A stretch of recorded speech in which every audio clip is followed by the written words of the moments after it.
একদিকে লক্ষ লক্ষ স্থায়ী পদের বিলুপ্তি ঘটানো, অন্যদিকে 5 লক্ষ চাকরি কোন কোন দপ্তরে হবে, কবে কবে হবে, নোটিফিকেশন কবে হবে। 17 টেটের নিয়োগ হয়নি, 22 টেটের রেজাল্ট বেরিয়েছে, নিয়োগ হয়নি, 23 টেটের রেজাল্ট এখনো বেরোয়নি। গ্রুপ ডি যে মুখ্যমন্ত্রী দপ্তর তার সমস্যার সমাধান হয়নি। 6 লক্ষ পোস্ট অবলুপ্ত করা হয়েছে। শিল্পের কোন দিশা নেই এই বাজেটে।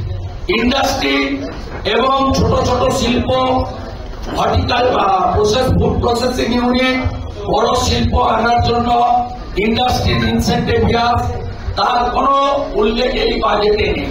আয়ুষ্মান ভারত চালু করার প্রতিশ্রুতি নেই, প্রধানমন্ত্রী ফসল বীমা যোজনা চালু করার প্রতিশ্রুতি নেই, 75 লক্ষ অ্যাডিশনাল উজালা আমরা কেন পাচ্ছি না তার কোনো উল্লেখ নেই। পেট্রোল ডিজেলের রাজ্য যে শেষ নিচ্ছে তার ছাড় দেওয়ার কথা উল্লেখ নেই। রান্নার গ্যাসে প্রত্যেক সিলিন্ডারে 900 টাকার সিলিন্ডারে রাজ্য সরকার প্রায় 300 টাকার কাছাকাছি ট্যাক্স শেষ নিচ্ছে।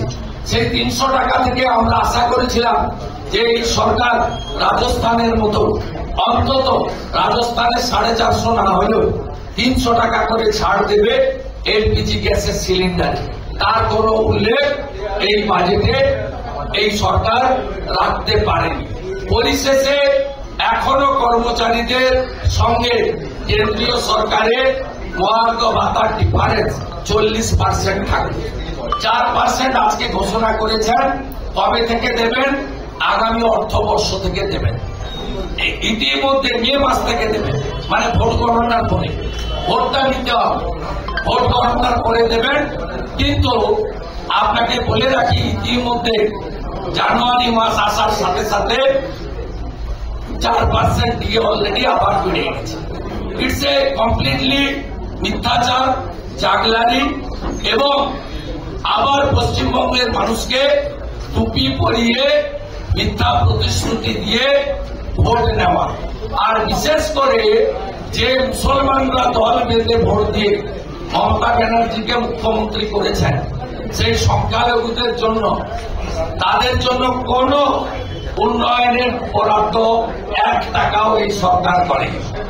কোন সংখ্যালঘুদের জন্য উন্নয়নের কোন বরাদ্দ, পরিকল্পনা, তাদের শিক্ষা, স্বাস্থ্য, কর্মসংস্থান, স্কলারশিপ, তাদের আপগ্রেডেশন তার কোন উল্লেখ এই বাজেটে যে মুসলমানরা মমতা ব্যানার্জিকে ভোট দিয়ে মুখ্যমন্ত্রী করেছেন তার সভা এখনো করান, তাদের জন্য কিন্তু তিনি বুড়া আঙুল দেখিয়েছেন।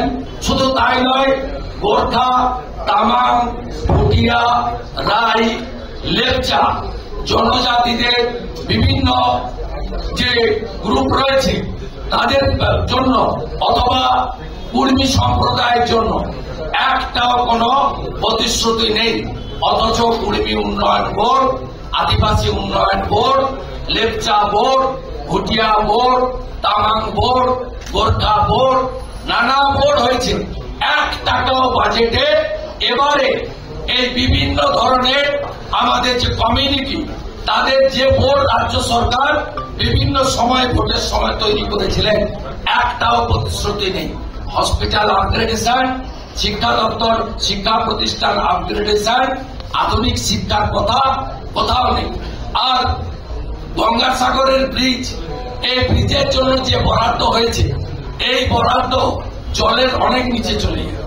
শুধুমাত্র ভোটের আগে শিলান্যাস করতে চান উনি, কপিল মুনিকে ভাঙাতে চান, তাই জন্য এই মিথ্যাচার। এই বাজেট দিশাহীন বাজেট, এই বাজেটে আয় ব্যয় সামঞ্জস্য নেই, এই বাজেট বেকার যুবকদের সর্বনাশের বাজেট, এই বাজেট পাহাড়, সুন্দরবন, জঙ্গলমহলের উপেক্ষার বাজেট, এই বাজেট চা শ্রমিকদেরকে ভাড়াটিয়া বানানোর বাজেট, মালিকানা কেড়ে নেওয়ার বাজেট। আমরা এই বাজেটের তীব্র বিরোধিতা করছি এবং আগামীকাল বাজেট বিতর্কের সূচনা ডক্টর অশোক লাহিড়ী করবেন। আগামী শনিবার বাজেট বিতর্কের শেষ দিনে আমি পার্টিসিপেট করব। আমাদের অন্যান্য বিজেপি বিধায়করা 180 মিনিটের মধ্যে 170 মিনিট বাজেটে ডিসকাশন করে এলোবারেটলি বিস্তারিতভাবে আমরা সেখানে হাউসে তুলে ধরব।